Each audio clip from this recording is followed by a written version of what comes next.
Okay, we're just about ready to get started.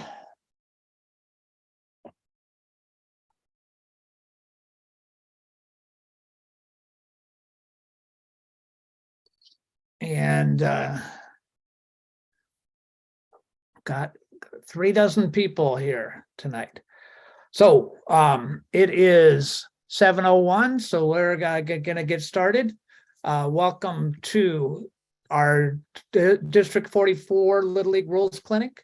This is night one of 2 nights, and we're glad that you're here. We're going to go over some of our parameters and guidelines as we go. So, Jimmy, if you could advance the slide. And so here are the 2 instructors that are here. So I'm Mark Teagle. I'm the umpire-in-chief for District 44. And with me is Jim Molaris, who's a District 44 staff umpire. Jim also was on the crew for the Senior Western Region Tournament this year up in Oakland. I was on the crew for the major our Western Region Tournament in San Bernardino this year. So great experiences that we'd love to share with you, but we're going to be focusing in on the rules tonight. So a couple of guidelines for us as we go. We're going to be talking overall just about the rules tonight and a little bit about game management. The mechanics you can get by going to a mechanics clinic. There's going to be one tomorrow at Cupertino Little League at 9 a.m. There's another one at Mountain View Little League on Sunday afternoon at 1:30. We're going to be doing other things, but the goals tonight are to focus on the rules. And we're going to be educating new umpires. We're going to be refreshing experienced umpires and also introducing some of the rule changes. But this is also a resource for managers, coaches, and parents, people that just love baseball, want to learn more about it. And so we're here as a resource, but it's mainly focused on the umpires and what they're going to need to be calling the games that we have this year. So you're part of a great group. You're given of your time to learn about how to do this right, learn the rules, and you can always learn more. So we're asking everyone to keep your camera off. That'll help with the bandwidth so that the videos will play better. We also ask you to be on mute. If you have a question, we'll be monitoring the chat. And there are also other district umpires or experienced umpires who can offer that in, but Jim and I will be aware of that. And then we're also going to have some polls where we're going to do scenarios and you'll have some choices. And so this is an interactive session. So be ready to vote. It'll be A, B, C, D, or ABC, fair, foul, catch, no catch, things like that as we go through. But make sure that you're ready to vote when it comes up, because that just makes it a little more fun. And we see if you're really paying attention and listening as we go forward. If you've been to this clinic before, we've got a lot of new video and some new scenarios in here as well. So this will be some fresh elements for you if you've been here before. All right. And upcoming, I mentioned these, but tomorrow, 9 a.m. to 12 p.m., 60-foot umpiring at Wilson Park in Cupertino. And then McKelvey Park on Sunday afternoon. And then those who are interested in doing big field baseball, intermediate, junior, seniors, we're going to focus on that on the 19th of March and get that going. And that's a new feature this year to do a big field clinic, but we want to encourage our umpires to branch out, not just do the little field, but get out there and do more with all of this. And here's what is in the rule book. And it is the things that we want to mostly pay attention to. There's other regulations. We focus in starting on regulation 6 and then regulation 14, field decorum.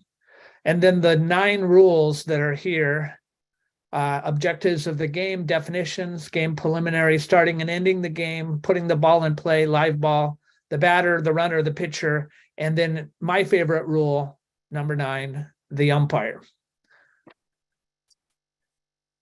And so we're going to start with the most important rule.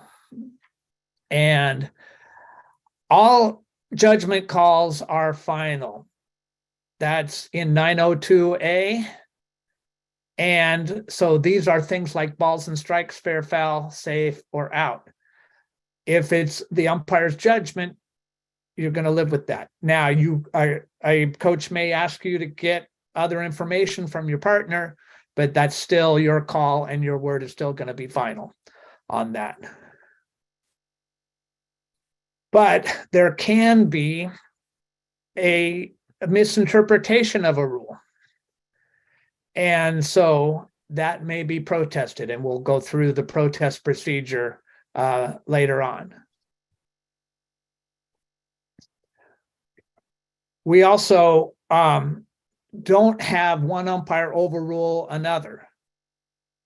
You don't have to check with your partner if you're sure you've got it right. You say, hey, I saw it, I've got it.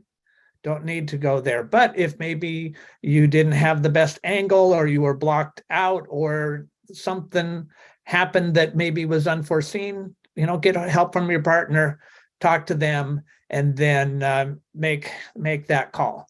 This is especially true, the not overruling another umpire's call, with adult and youth umpires on the same game. Sometimes they go to the adult and say, hey, can you overrule your youth partner? And I said, that is a full-fledged umpire, and I'm not going to overrule them. They can come to me and they can ask, but if they come to me first, I'm going to send them to the umpire who made the call. All right, we can turn it over to Jim, and we're going to talk about I'm going to talk about the updates for 2023. So Jim just gets to sit there and click slides for a little while. All right.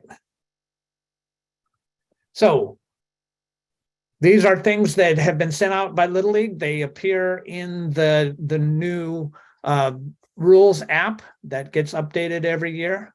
So play calling bans for defensive players are permitted under these conditions. They have to be worn as intended on the wrist or the forearm, may not be attached to the belt. Pitchers are permitted to wear a play calling band on their non-pitching arm if it's a solid color, not white, gray, or optic yellow. And if the umpire considers it to be distracting, then they can have it removed. But it is now allowed. The change to the jewelry rule is that hard items to control the hair, such as beads, are permitted. It comes up every once in a while, especially in softball, but also in baseball. And so just know that, all these other things, watches, earrings, bracelets, necklaces, including, little rubber wristbands, cloth wristbands are okay, but rubber ones would be considered jewelry. But hard items in the hair are okay. And then this is one that's been asked for a while, but now regular season only, managers or coaches are permitted to warm up the pitcher at home plate or in the bullpen. And they may also stand by to observe a pitcher during warm-up in the bullpen. But that's a big change, but it will go back to players only in the postseason. And there's also a change to the run rule. The 15-run rule after 3 innings or 2.5 for the home team was already in place the last couple of years. The 10-run rule after 4 or 3.5 has been there for a long time. The new one is 8 runs after 5 innings or 4.5 if the home team is ahead. For intermediate juniors and seniors, just add 1 inning to that. So they have to go through either 4 or 5 or 6 innings to meet these parameters. Now the verbal intentional walk, just holding up 4 fingers or saying, I want to walk that player, that's now allowed in all divisions. It used to only be the majors. It's now allowed in all divisions, except that a single player may only be intentionally walked 1 time during the course of the game, verbally. There's nothing restricting a team from throwing four balls outside the strike zone for any other at-bats, but they can only just put them on without pitches that 1 time in a game. And we'll get into that a little bit later. Oh, and right. Jim's going to talk about equipment. Yeah, those are some significant changes. I especially like the coaches and parents being allowed to warm up pitchers. Going to be no reason why we can't get those half innings over in 1 minute or less now. So equipment, we're going to start with bats. Bats, there's been no change in bat rules this year. So non-wood and laminated bats have to bear the USA baseball logo. It can't be bigger than 2 5/8 inches. So that's sometimes referred to as a big barrel bat. Those are allowed now, but they have to be 2 5/8 inches at biggest on the diameter. The length, majors and below, 33 inches, and intermediate and juniors, 34 inches. The old BPF 1.15 bats that used to be legal in Little League probably about 5 years ago are not allowed anymore. Those are not permitted. A solid 1-piece wood bat can be used. It does not require the USA baseball logo. So a solid wood bat. There are some hybrid wood bats that have a composite handle and a wood barrel. That would have to have the USA baseball logo on it to be legal. And pine tar or any other similar sticky adhesive is not allowed on any bat. So I know a lot of kids play different levels of baseball. Some play travel and some play high school. The kids that are up there in juniors and seniors, make sure that they got that pine tar off those bats if they're using it in those other forms of baseball. But in Little League, it's not allowed to have pine tar on the bat. It's an illegal bat. Batting helmets. They got to be pretty clean, you know, no cracks, no paint, no pine tar. They can't be mirror-like. One thing that you won't find in the rule book, but which is allowed through the Western region, are quarter-size decals are okay. And we're talking about, you know, quarter, like a coin quarter. And they cannot cover more than 25% of the helmet. So if you see somebody's name in small decals on the back of the helmet, that's perfectly fine. But these, you know, things where you got big stickers that are covering a lot of the helmet and shiny surface helmets, those are not allowed. The padding, it needs to be properly attached. It can't be missing, any can't be damaged, it can't be held on by tape. A lot of times you'll see the padding that's it's taped on through the ear holes. That's not a legal helmet. And the jaw guards, which are used a lot, sometimes referred to as a C-flap, those are okay if they come from the same manufacturer. And if they're different, then you need a letter from the helmet manufacturer to make sure that that C-flap is compatible with the helmet. That's helmets. The catcher's helmet. Once again, no cracks, no decals, no paint. The padding has to be properly attached, not missing, damaged, and not taped on. The cage is not cracked or bent. And the screws are securely attached. And this is what I see most often wrong with catcher's helmets, is that screws are missing or they're loose, and the cage, it shakes when you grab it with your hand and you give it a little wiggle, it'll shake on the helmet, and it shouldn't do that. In Little League, in all forms of Little League, a properly attached dangling type throat guard is required. This is from T-ball all the way through juniors. So every level baseball has to have that dangling type throat guard on it. And properly attached as well. This is a good picture right here where this dangling throat guard is real tight to the bottom of the face mask. If you see a big gap, a 2-inch gap between like a long string that's holding on that dangling throat guard, that's not actually able to perform its function, which is to keep the ball from getting up into the catcher's throat area.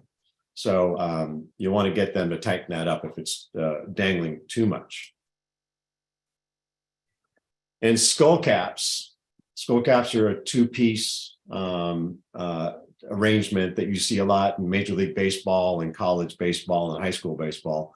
Skull caps are not permitted. That's you got a hard hat, almost like a base coach helmet, and a separate face mask.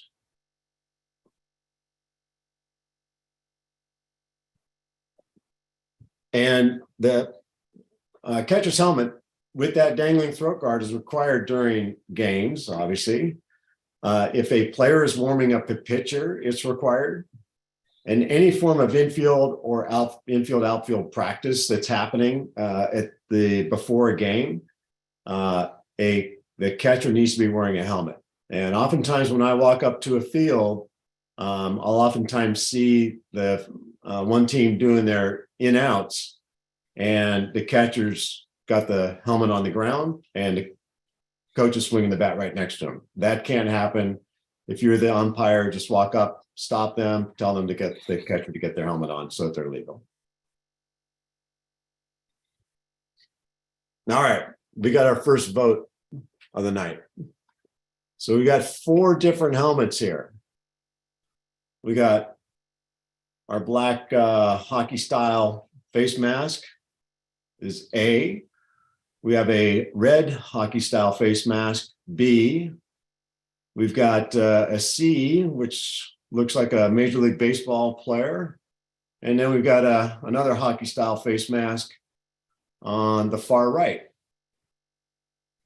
Which of these are legal for Little League? I say, what's the best one for Little League? So you can only choose one. So Mark, you want to put that vote up? It's up. People are voting. Nice. Okay.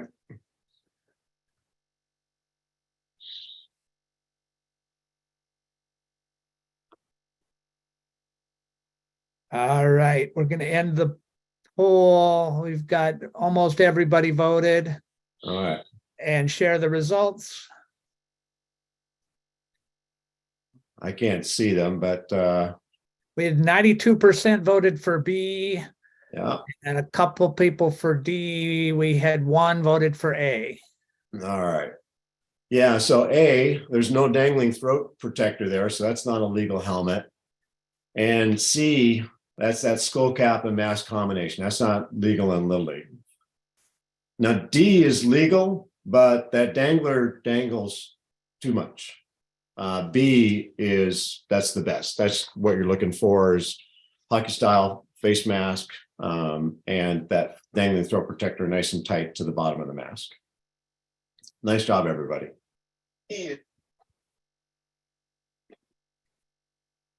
All right, let's talk about pitchers and pitching. Pitchers attire. The shirt sleeves, if they're exposed, they need to be a solid color and shall not be white or gray. That means if you've got a pitcher with like an undershirt on and it extends below the baseball shirt sleeves, that shirt needs to be a solid color. It can't be white or gray. You can not have anything on the hands or wrists or arms other than that play calling band that is on the non-throwing arm. And that needs once again be a solid color and not white or gray and not distracting. I see somebody asked, are watches allowed? No watches, no bracelets. All those are considered jewelry. So it doesn't matter if you're a pitcher a batter, a field player, or if you're just sitting on the bench. You shouldn't be wearing any form of jewelry.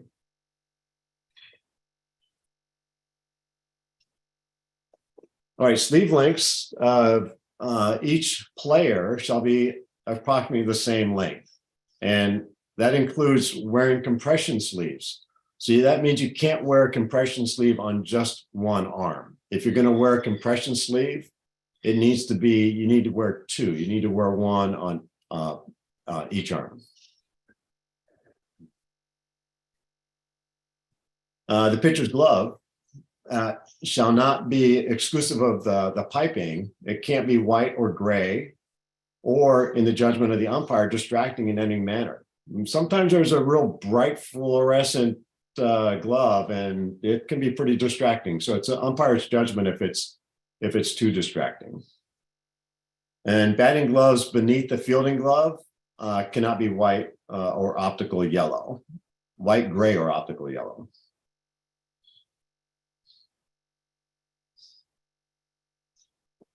All right, now a pitch. Now that's a ball that's delivered to the batter by the pitcher.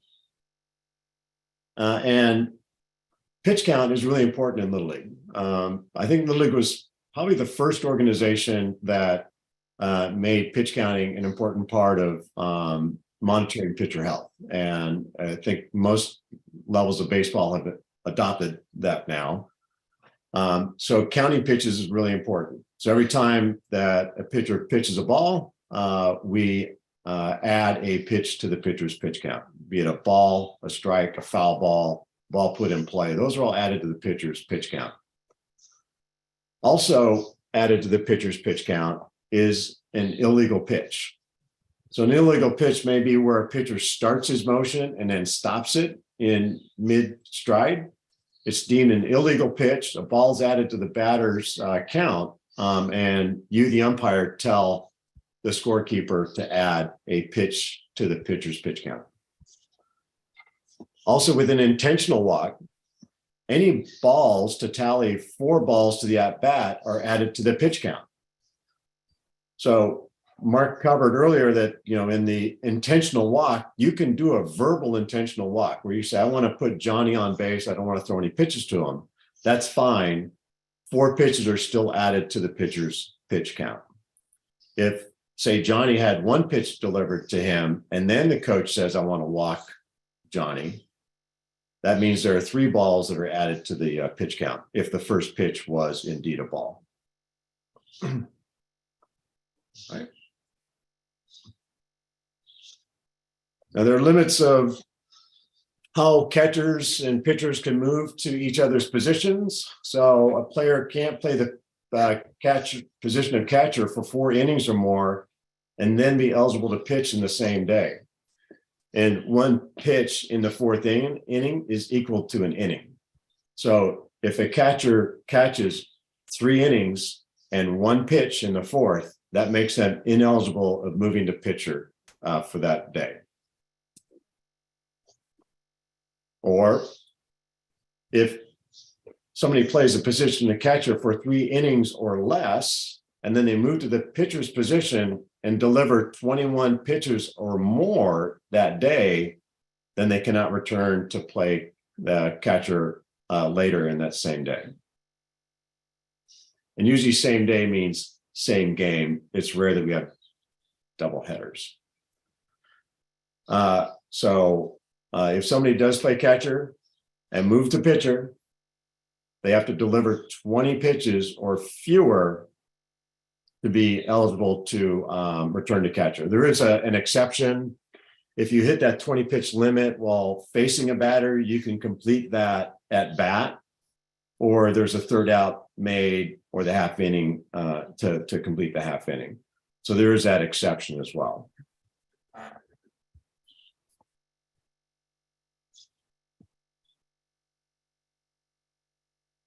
Now, pitcher moving to catcher. If a pitcher reaches 40 pitches, they may not play the position of catcher unless covered by the following exception. And that's another one of these things where they reach their 40 pitches while facing a batter. That means they have to have had started that at bat under 40 pitches. So if they start that final at bat at 39 or fewer, and while facing that batter, they trip over 40, then they can complete that at bat, or the final out being recorded some other way in the inning, and that person is then able to still be eligible to play the position of catcher.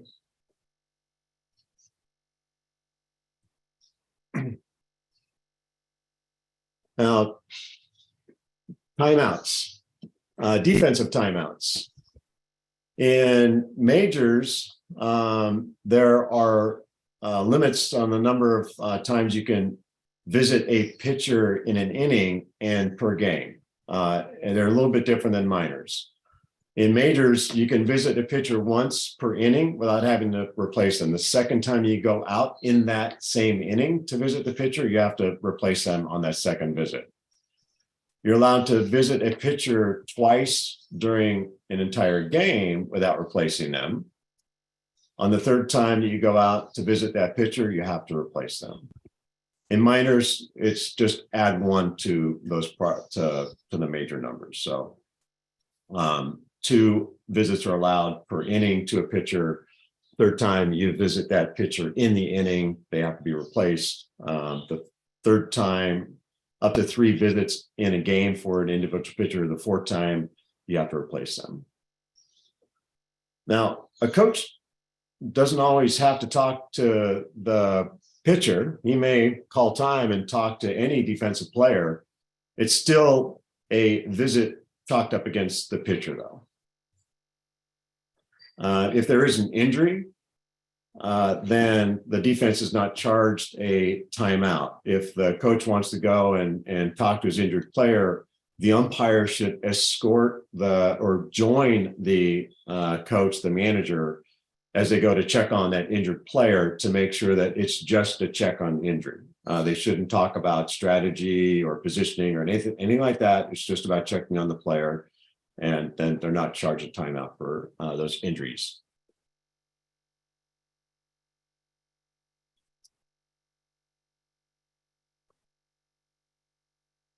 All right, so other limitations in majors and below. Once a pitcher has been removed from the mound, they can't return as a pitcher. And the manager must remove the pitcher when the pitcher reaches the limit for his or her age group. That all the limits are in the rule book. So make sure, if you're a coach or a manager on this call, make sure that you know what the limits are for the age players that are on your team. By the way, those the exceptions that similar to what we talked about earlier, if you get to those thresholds during an at bat, you can complete that at bat, or the final out is made during that at bat to complete the inning. Then you're still okay. And intermediate and below, a pitcher may not pitch in more than 1 game in a day. Juniors and seniors, there's some other less restrictions on the pitchers and juniors and seniors, but our talk tonight is really focused on majors and below. By the way, umpires, it's good that you know what the pitch limits are for the ages that you'll be umpiring. It's not your job to monitor the pitch count, though. There should be a pitch counter at the game that's doing that job, but you should not have to keep up with that during the game. All right. And before I jump into batting, just a couple notes on all those pitching rules. That's a good use of your lineup card, is to be tracking those, who's the pitcher, who's the catcher. Check with the scorekeeper, check with the official pitch counter to make sure that that is a legal change. And often you can prevent somebody from having an illegal pitcher, illegal catcher by asking those questions. but ultimately those pitch counts and the limits are the responsibility of the manager. But as the umpire, you are there to make sure, and it's everybody's responsibility to make sure that people aren't throwing too many pitches or putting strain on their arms, because safety is really important. All right, we're going to talk about batting, and then this one's a little more fun than all those pitching rules that Jim had to wade through. All right, let's go on to our next slide here. So we still have minimum, or sometimes called mandatory play. So in order to get credit for your at-bat in the game, and everybody who plays has to have 2 innings on defense and have 1 at-bat in a game to have satisfy the mandatory play requirements, they need to have a fresh count. So if somebody gets hurt midway through an at-bat and somebody comes in to assume their count, or if they have a batting out of order situation and somebody comes in to assume their count, that doesn't count as an official at-bat to satisfy the mandatory play requirement. Also, they need to finish that at bat. If they make it onto the bases, they have to finish running for that time. They can't be substituted for or have a special pinch runner for them if it is their first at bat and their chance to fulfill the mandatory play. So every player on the roster has to participate for 6 defensive outs. And if we're doing a bat 9 situation, then it's crucial how this is all handled.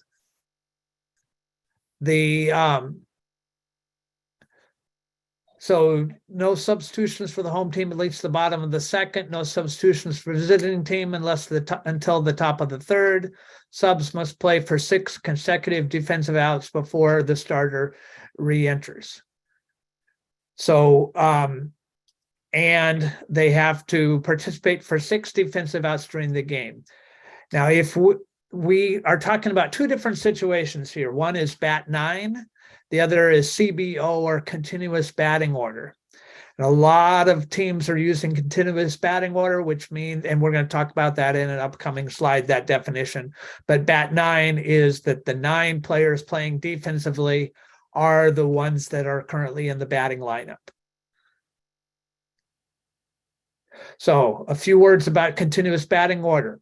It's required in minors. It's optional at all the other levels.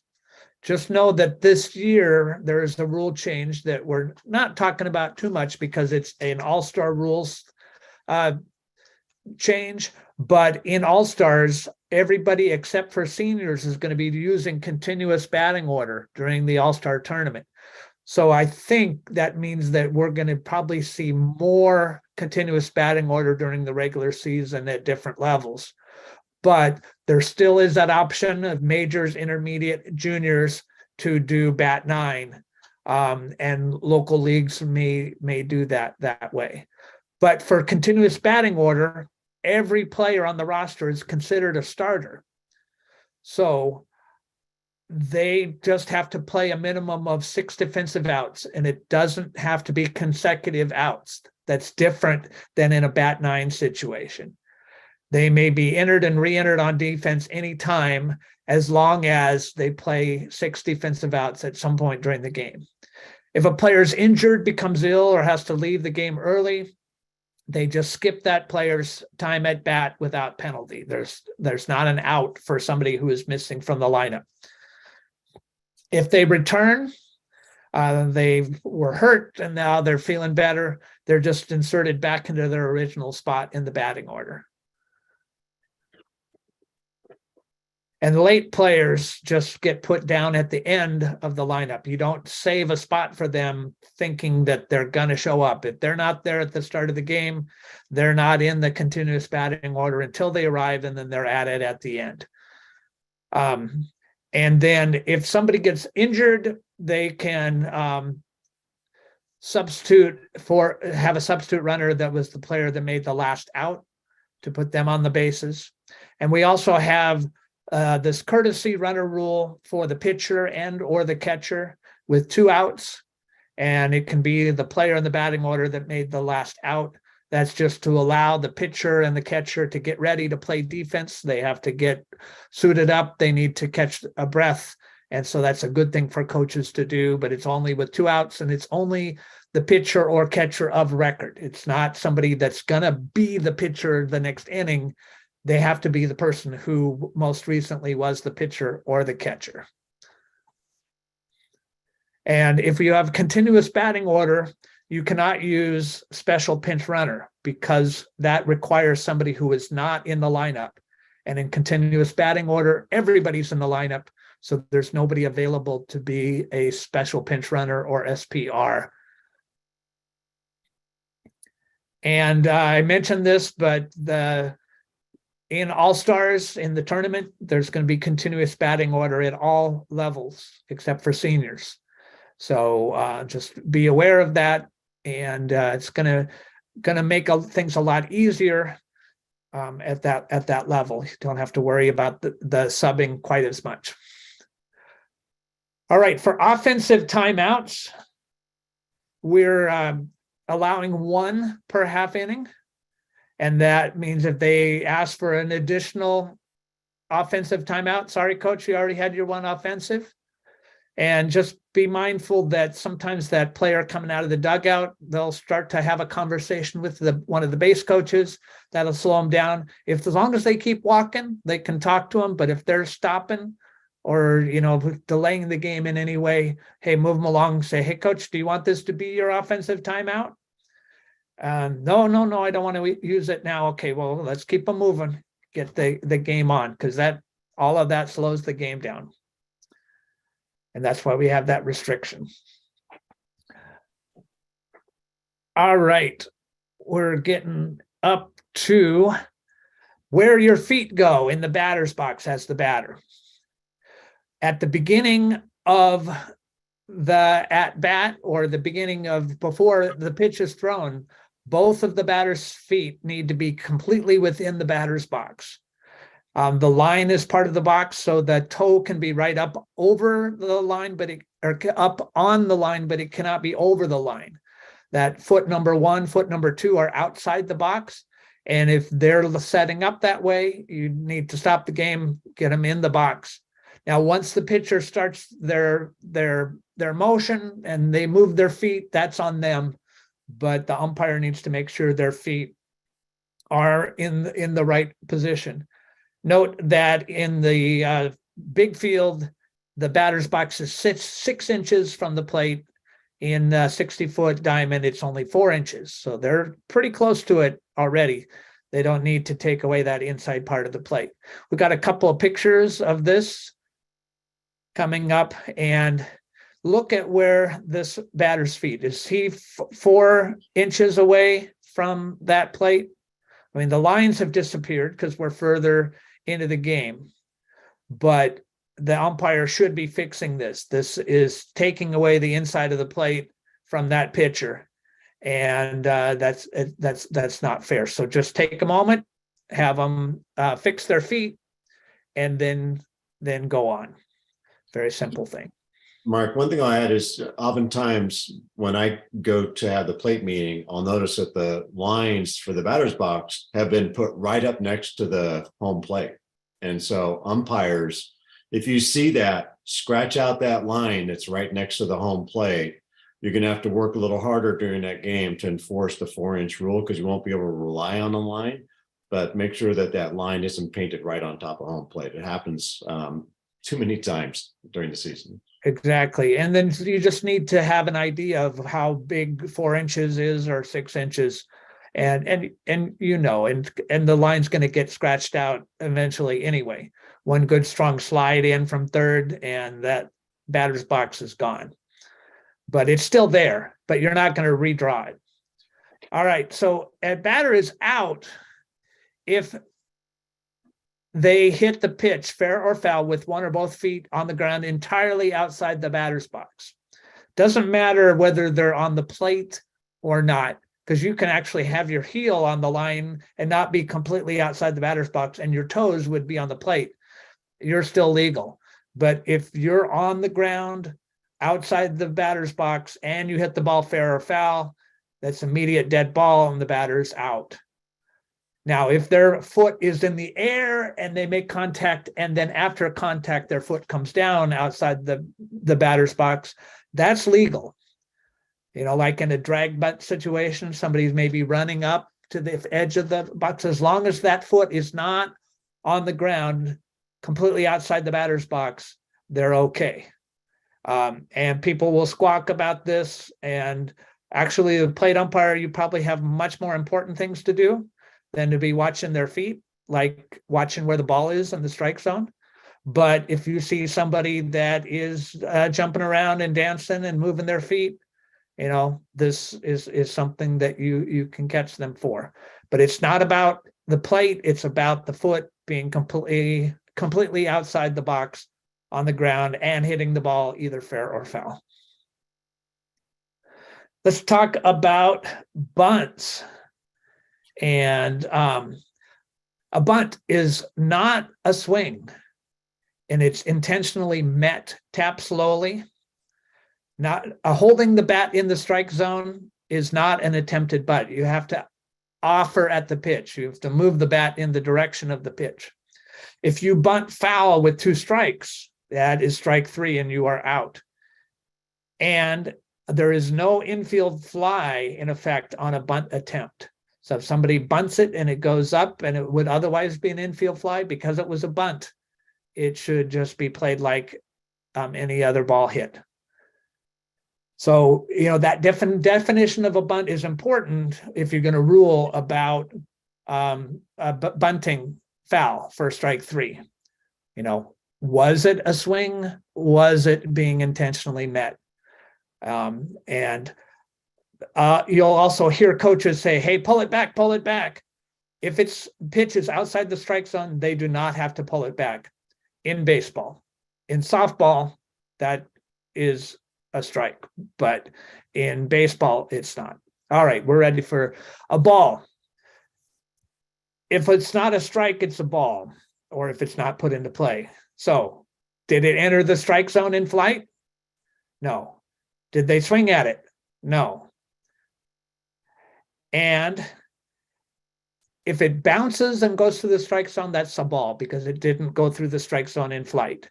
But it can still be a hit by pitch for the batter if it bounces. And a ball that bounces can still be hit by the batter, even if it comes off the ground. In majors and above, something that bounces and then gets swung at is considered a third strike uncaught, just as if the catcher had dropped it.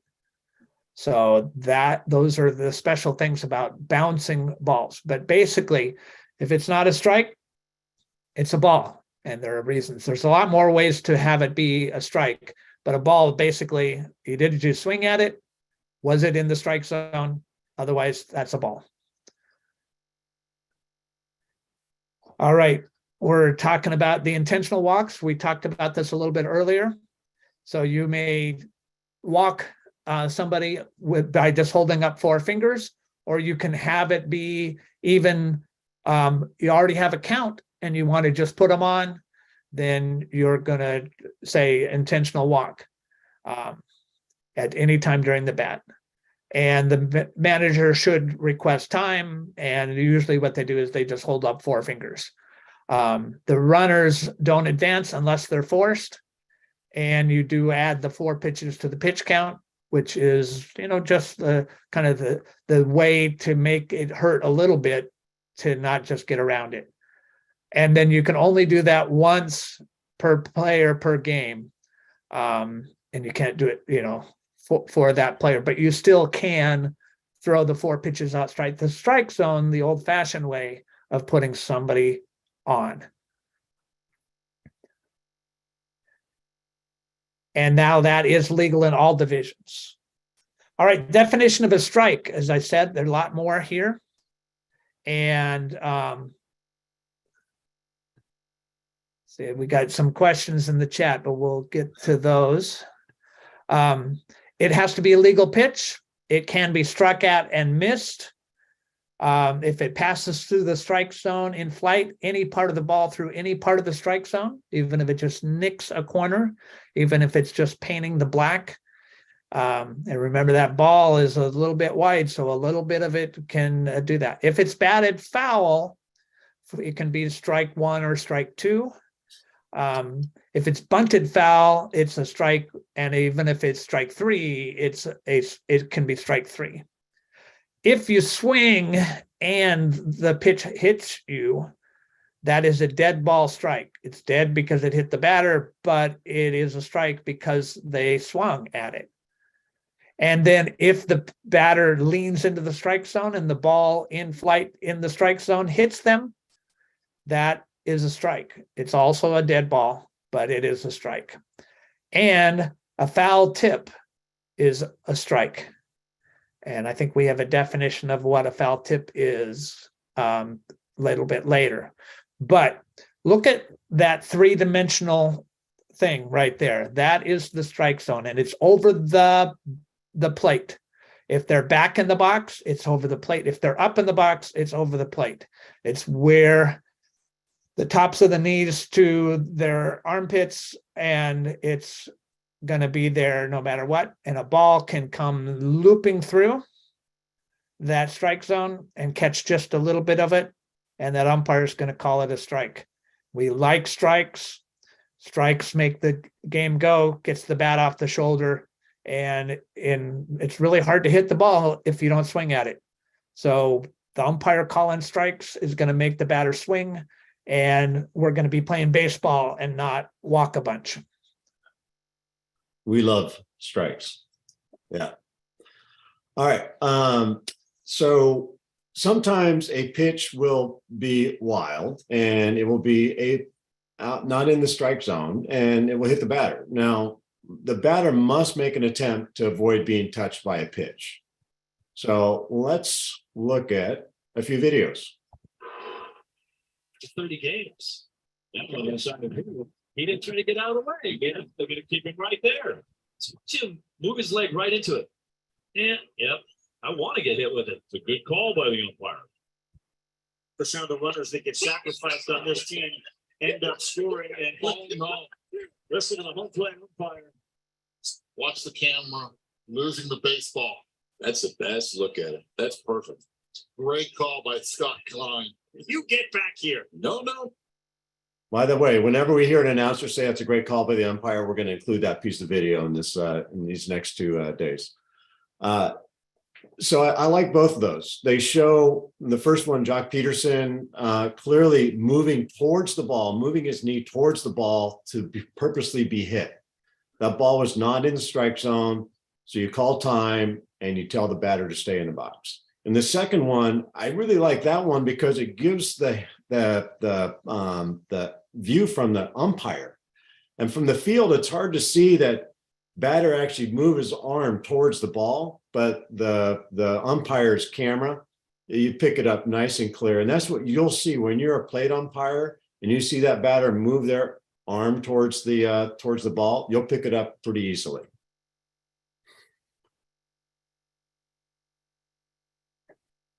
All right. Let's look at the situation here. Here's another video. This is really important. This is a Little League World Series. I want to say it is, it might have been the championship game for the International. It's the 8th inning, bases loaded. It's a 3-2 count, and Venezuela is up by 1. This is a pressure situation here. Japan's at bat. If the ball, by the way, is in the strike zone and it hits the batter, it's going to be called a strike. So it's not a ball, and the batter doesn't automatically get his base if the ball is in the strike zone and it hits him. So let's watch what happens here. That's what's is tied on that hit batter. Is that a strike, though? Is that his hands are over the strike zone? So Mike, right here, watch this. Is that a strike? Yeah, well, it's That's a absolutely strike. over the plate. So that's Yeah. So in that situation, that pitch, there may not have been intent on that batter's part to be hit by the ball, but the ball was in the strike zone and it hit the batter. In which case, it's a dead ball because the ball's hit the batter and it's a strike. The batter's not awarded first base. And Jim, there was a question in the chat in that situation, like with 2 outs or with first base unoccupied with less than 2 outs. Is the batter allowed to run to first in that situation? In this situation, no. Yes. When the ball hits the batter, it's a dead ball immediately. All action stops when the ball hits the batter. Yeah. So even though the catcher doesn't catch it, it still can be strike 3. Yeah, it's still strike. If it's a hit by pitch. Yeah. But all action stops. You call the ball or strike, but no, you can't. It's not a drop third strike situation. All right, uncaught third strike. This is for majors, divisions, and above. The batter becomes a runner on an uncaught third strike, provided first base is unoccupied, or first base is occupied with 2 outs. So those are the situations.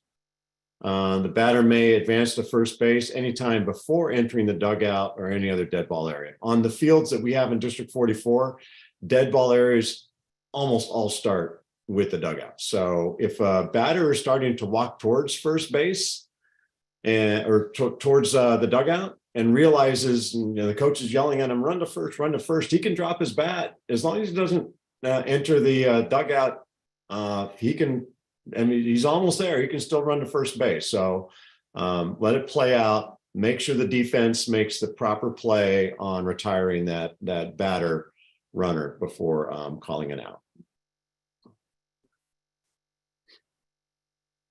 So uncaught third strike. So you as an umpire, there's this thing that we call pre-pitch preparation.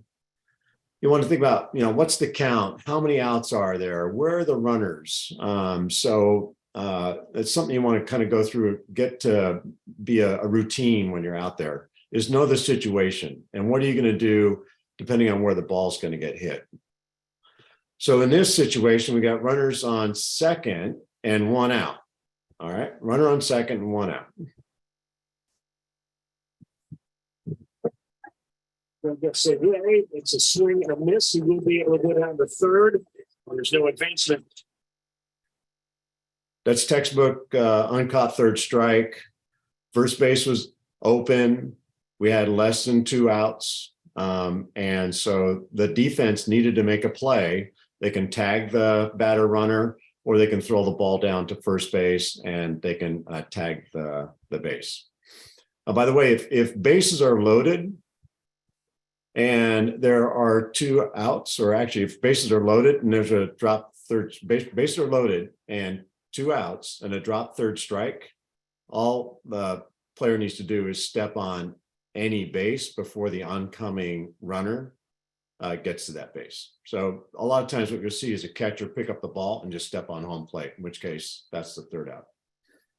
And at any point, the catcher can tag that batter runner for an out as well.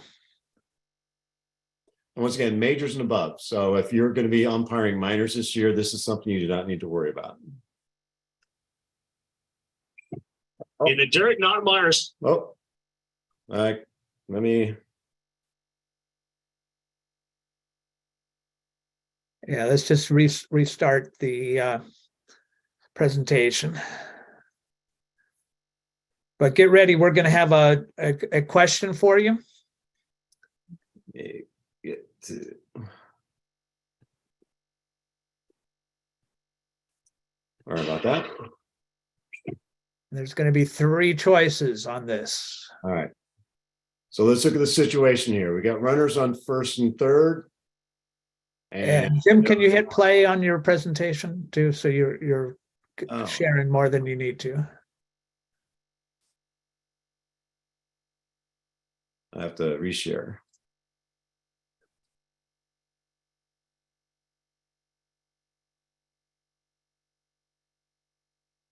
All right, you should be back in business now. There we go. All right. So pre-pitch preparation. What's the situation? We got runners on first and third. We got no outs. So let's get ready to vote on this. In the dirt, Notmeyer swings. All right. So the first couple of vote videos that we're going to do, we're going to run these twice. And after that, we're only going to run them once because umpires, we don't get the luxury. Little League umpires in District 44 do not get the luxury of video replay to help us in our judgment. But for the first two of these votes with video, we'll run them twice, and then we'll pop the vote up. In the dirt, Notmeyer swings. All right. So here's our vote. A, batter's automatically out because first base is occupied. It's a live ball, and runners on first and third may advance. Second is the batter's out automatically because first base is occupied. It's a dead ball, and runners on first and third may not advance. And the last is the batter may attempt to reach third base safely because of the drop third strike. So let's vote, everybody.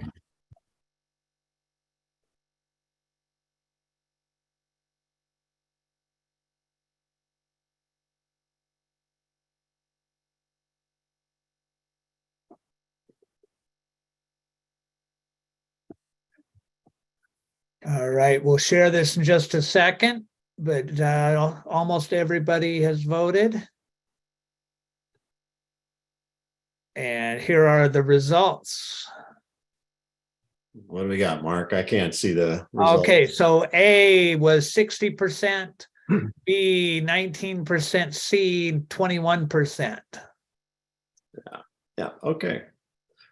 Well, in this situation, first base was occupied and less than 2 outs. And so there is no drop third strike in effect.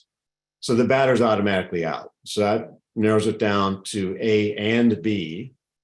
So then the only question is it a live ball situation or a dead ball situation? Can the runners advance? And yes, the runners can advance. They do so at their own peril. So the defense can throw out that runner trying to achieve second base. And they may get 2 outs on that one pitch. So the answer is A. All right.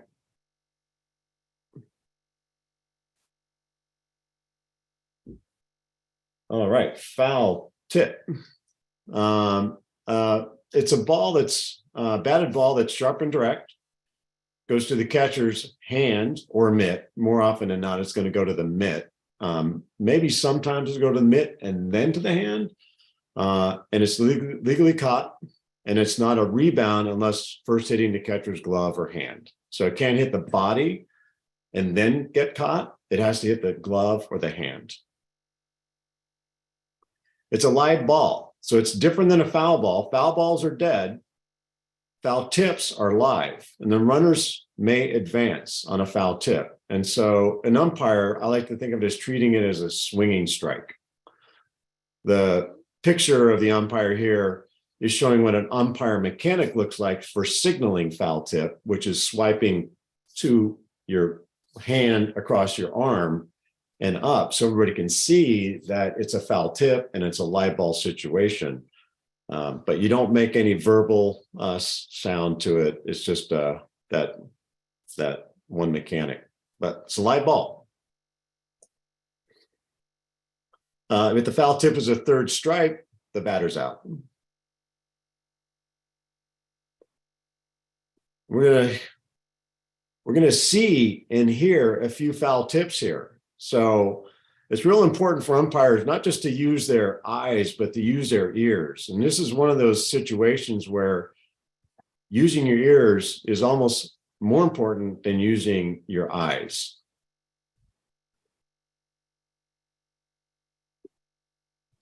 One ball, one strike. Run up the plate in the 8th inning. Fouls it into the glove. He loved.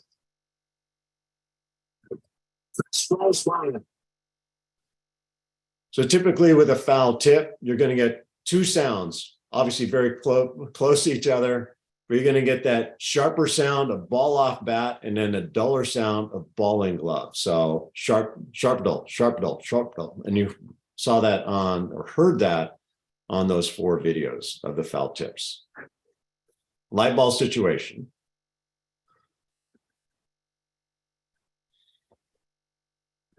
All right. Mark, you got us on fair ball here, I think. Oh, okay, I can do that.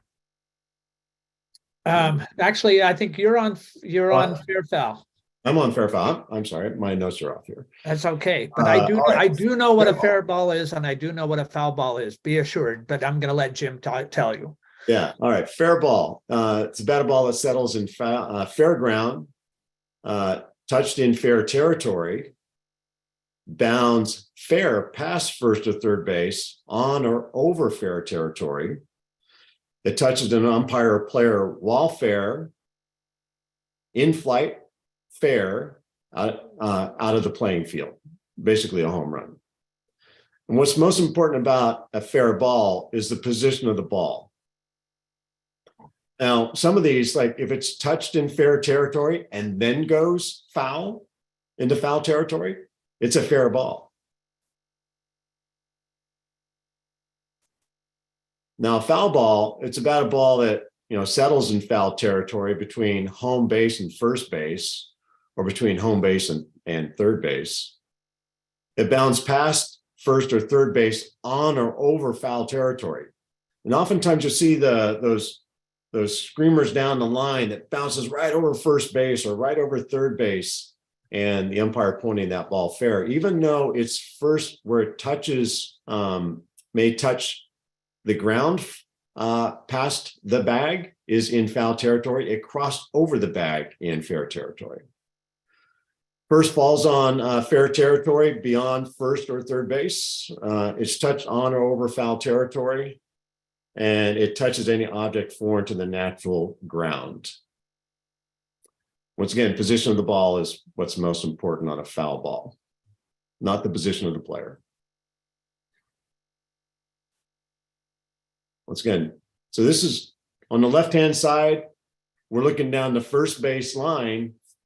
We have our player who's got a foot in foul territory, but that ball he's catching over fair territory.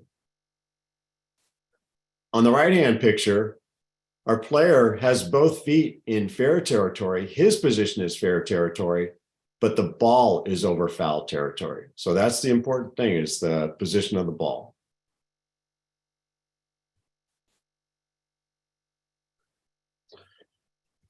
All right.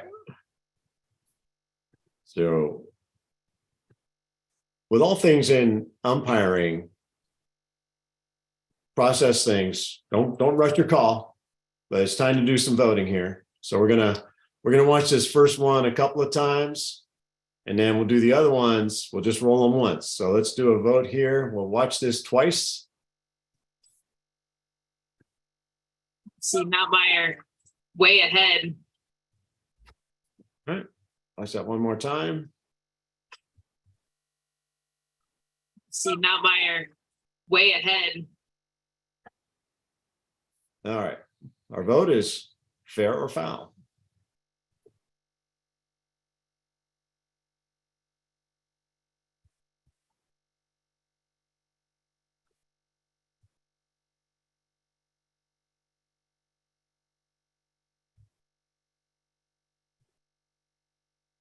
All right, 76% said foul. 76% said foul. All right, very good. Yeah, that is a foul ball. That's never really in fair territory, in foul territory before the bag and after the bag. So that's a foul ball. All right, we're gonna roll this one once. You're an umpire. You don't have the luxury of video replay, so you're gonna get this once.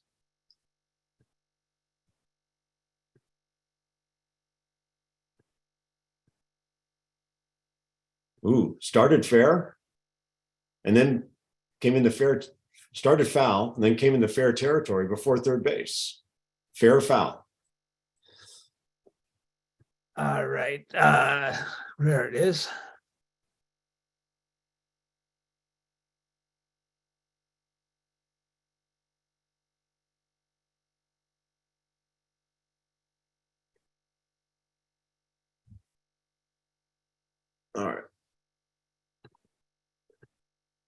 All right, we had 85 said fair and 15 said foul. All right. We got some umpires in the house tonight. Nice. Yeah, that is a fair ball. Funny spins. Yep. And that's why don't rush your call. When you're an umpire and you're seeing that ball spinning on the ground around home plate, don't rush the call. Make sure that it's settled. The players touched it. Don't rush your call on it. All right. We got one more here.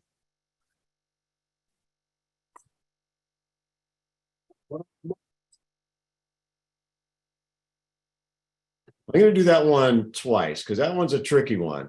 All right. All right. Fair or foul?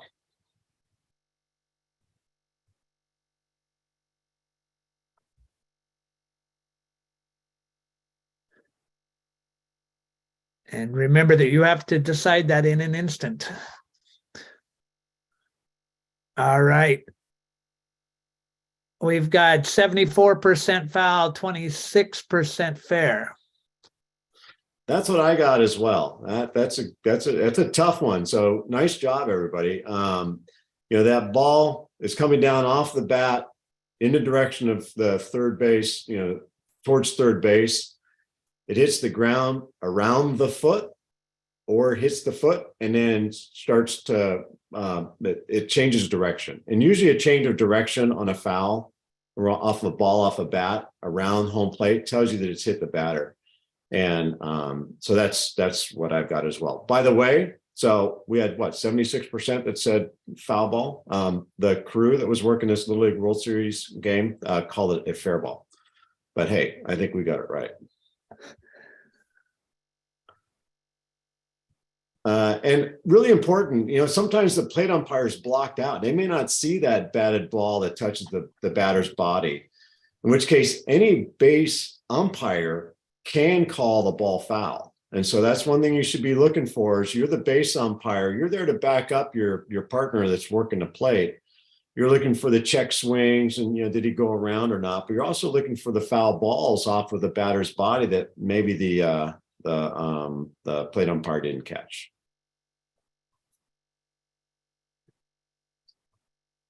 All right. We're going to talk about what is a catch, because there is a specific definition that is in the rule book of what a catch is. And then we're going to have some questions and the answers are going to be catch or no catch. And that's one of your principal jobs as an umpire, to rule whether something is a catch or no catch. So it needs to be, then we're talking about batted balls, and it needs to be in flight so that it hasn't touched some other thing before being caught. The defensive player has to have secure possession of the ball in the hand or the glove, not any other part of the body. And they have to hold it long enough to prove complete control of the ball. And the release of the ball is voluntary and intentional. So secure possession, complete control, and voluntary release. Those are the three components. Not a catch if the player runs into something and the ball drops to the ground. They collide with another fielder, they collide with the wall, they fall down, the ball comes out, even though they've maybe held it, but that was not secure possession and it's not a voluntary release. And so you would say no catch on that. Or if a defensive player touches the ball and then it hits a member of the offensive team or an umpire and then is caught by another defensive fielder, that is not a catch because it stopped being in flight when it touched the offensive player or the umpire. Or it could be a fence or a backstop that would cause it to no longer be in flight. All right, so we're going to vote on this. We're going to watch this replay. And then you're going to get ready to vote on Again, it. North center field, dropping.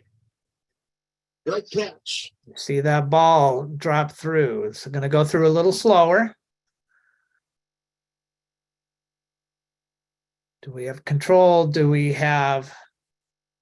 All right, here's the poll. Catch, no catch. You decide.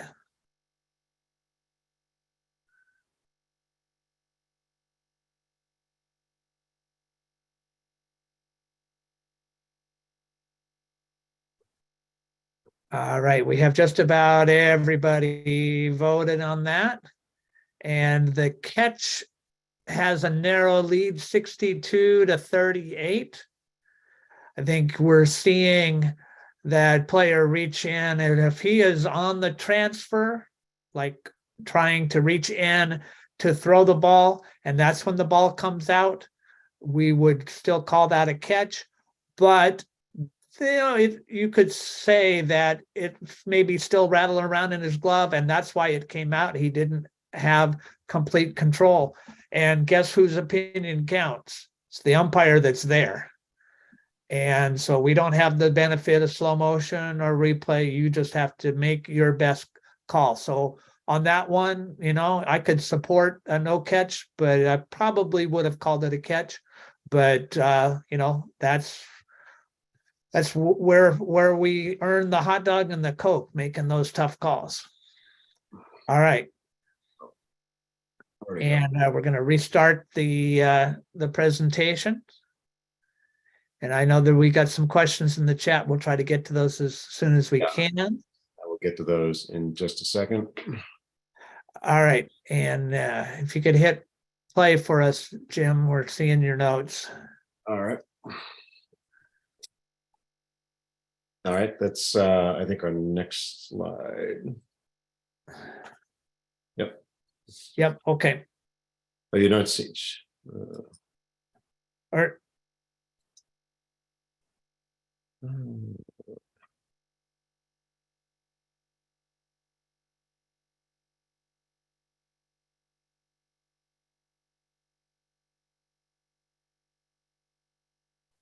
So this question from the chat: a ball bounced in fair territory closely in front of third base, then went over the corner of the base, fell next to the base in foul territory. Not sure if it should be fair because it was in the air over the base, or in fair territory, or foul because it needs to be in fair territory the whole way over the base. If it bounced and then went over the bag, that's a fair ball. If it first lands beyond the base and lands in foul territory, that's a foul ball. So I hope, Daniel, that clears up that question. All right. So we're going on to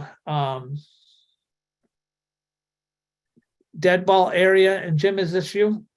No, it's you, Mark. Still me. Okay. So we talked about dead ball area, and most fields have fences that mark things off, but there are still places that just maybe have a line or just are covered in the ground rules. We also have some fields where there is a line or cones going down the side areas to mark what is live ball territory and what is dead ball territory. So could be a fence, could be a rope chalk line, as I said. The stands are going to be dead ball territory. The bleachers, the dugouts are going to be dead ball territory.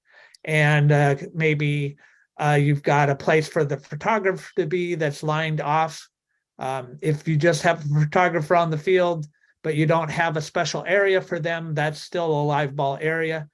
But like in a televised game, they have camera wells, and anything around those camera wells, those are going to be dead ball territory. And so it's important for the umpires to know what is live ball, what is dead ball, and then at the plate meeting to go over that. So a ball that gets lodged in the fence, a backstop, it goes into the umpire's equipment or the catcher's equipment. Those are going to be in a dead ball area. Time is called, and if appropriate, bases are awarded. And then the ball is not live again until the pitcher toes the rubber with a new ball, and the umpire calls play. So if a fielder catches a fly ball in live ball territory and then enters dead ball territory, we have it as a catch, the batter is out. But then because the ball went into dead ball territory, each runner is awarded one base from their time of pitch base. So that's just, something that happens. We used to have a thing called catch and carry that no longer applies. If you're in dead ball territory, the ball is dead. All right, and we're going to talk about a tag. Fielder touching a base with the body, any part of the body, while holding the ball securely and firmly in the hand or glove. That is the definition of a tag. Or you can tag the runner while holding the ball securely and firmly in the hand or glove. The hand or glove touching the runner must be holding the ball. You've seen people have the ball in one hand and tag them with the empty glove. That is not a tag. It needs to be the one that has it. Now, on the catch of a thrown ball, this definition of catch is different. The intentional and voluntary release of the ball is not a requirement on the catch of a thrown ball for a force play, for instance, at the base. So here is a vote coming up. And this is a catch of a thrown ball to get the force at home. Bases are loaded. The heads of the infielders. This one to short. Come home with a force. They get the out there.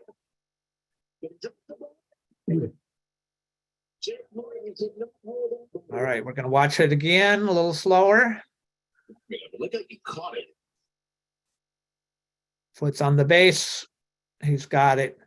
And now we're going to say, is it a catch or no catch? And you decide.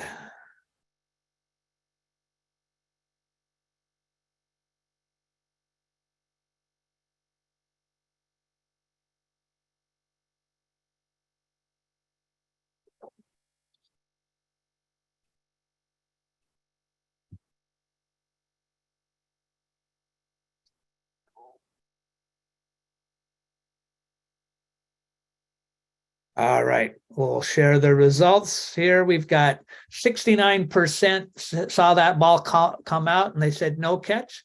31% said, well, when he was touching the base for that force play, he had it long enough and it should have been an out.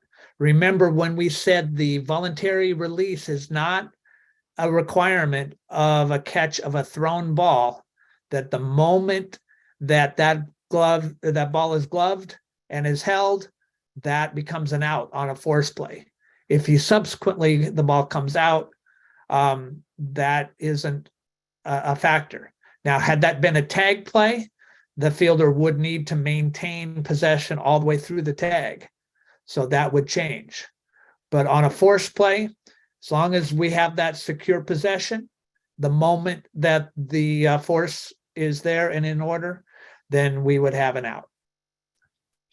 Mark, I'll just add, some of these plays are really hard. They're hard to make in life and certainly in this vote. The most important thing for an umpire is to make a call and to be ready to justify your call, and if need be, go to your partners for help. But make a call and stick with it. I'm going to roll through this one more time. Otherwise, I have to jump back out and jump back in. So we'll see it one more time. For the infield in a lot of room over the heads of the infielders. This one to short. Come home with a force. They get the out there. Yeah, but obviously the people who called safe agreed with the umpire, Yeah, but who look at was there making the play, making the call. All right.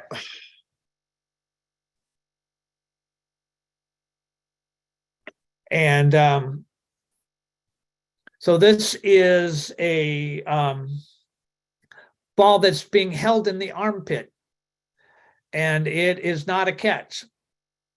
It could still become a catch because that ball is still in flight. It hasn't touched something else, but it needs to go into the hand or glove in order to become a catch.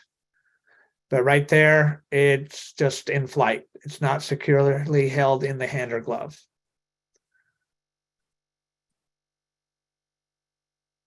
All right, and we're going to talk about the infield fly. And the whole idea of the infield fly is to prevent the defense from getting a cheap double play.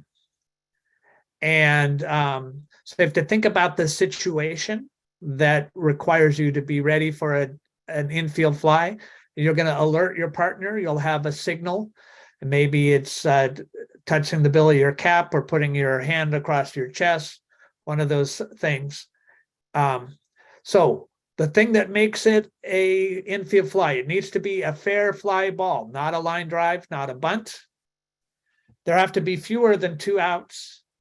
And we say R1, R2, that means runner on first, runner on second, or runner on first, second, and third. And with ordinary effort, a ball that can be caught by an infielder. It might be on the outfield grass, but if that can be ordinary effort for that age level, not for that player, but for that age level, then you call infield fly. If it's just a looping liner and they don't have time to really adjust, that's probably not an infield fly. If it's deep, or if maybe the infield's playing in and they have to sprint after it, that's not ordinary effort. All right, so it just could have, even if it gets caught by an outfielder, if it could have been caught with ordinary effort by an infielder, it can be called an infield fly by the umpires. The ball is live and runners may advance at their own risk. Runners also, if the ball is caught, have to tag up like they would any other fly ball. But what it does is it removes the force and makes it possible. Jim, we may need to restart this. We're getting some extra stuff on there. Well, don't you love technology? Love it. All right. All right, and then go to play. So here's our situation. We have runners at first and second. There's only 1 out, and we're going to hit a fly ball that could be caught with ordinary effort by an infielder. It's not sharing yet, so let me. Yeah, we need to hit the play part and then share, I think. Right. There we are. Now we're All ready. right, so we have our situation. Here's our video. Back to Herrera, and he popped it up. David Wright coming in to call. Infield fly roll and both batters out. And he remains out. The space is trapped. A player who didn't know the infield fly roll, and it'll be a double play if the Mets can execute the rundown. Oh, yeah.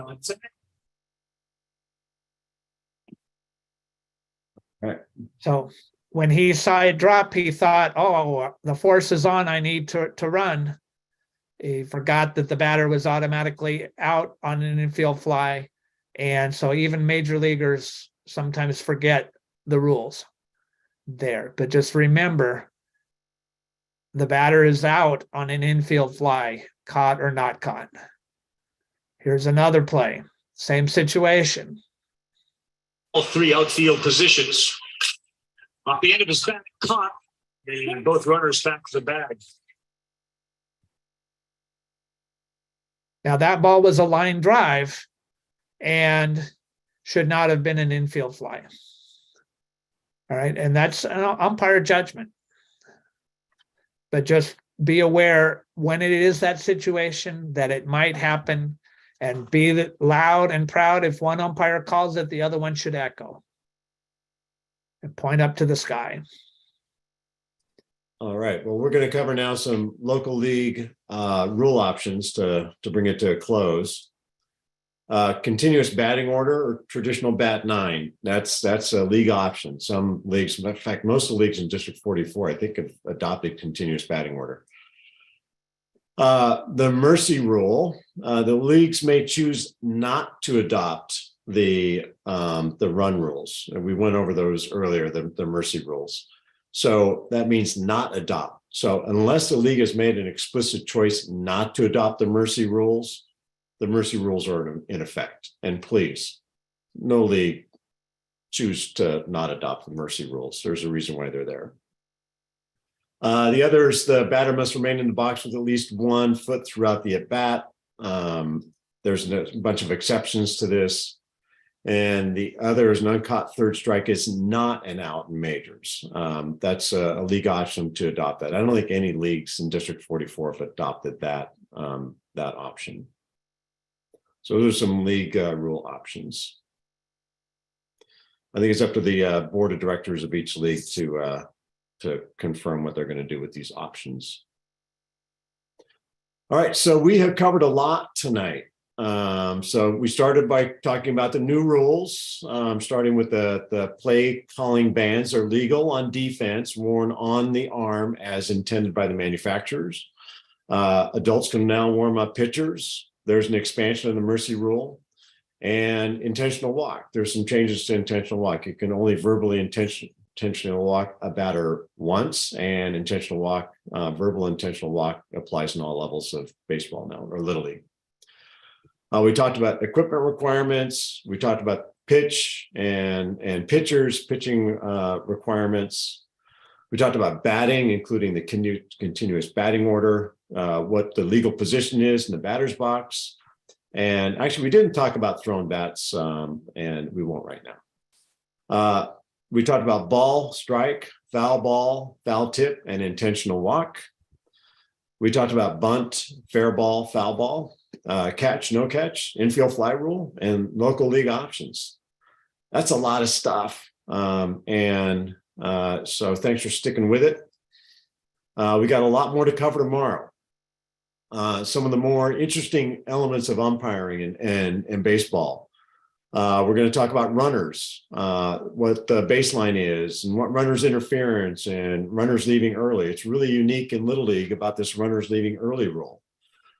Base awards for thrown balls out of play. Interference, either on runners, batters, or catchers. Obstruction, what type A and what type B is. Sliding or attempting to go around. Do you have to slide in Little League?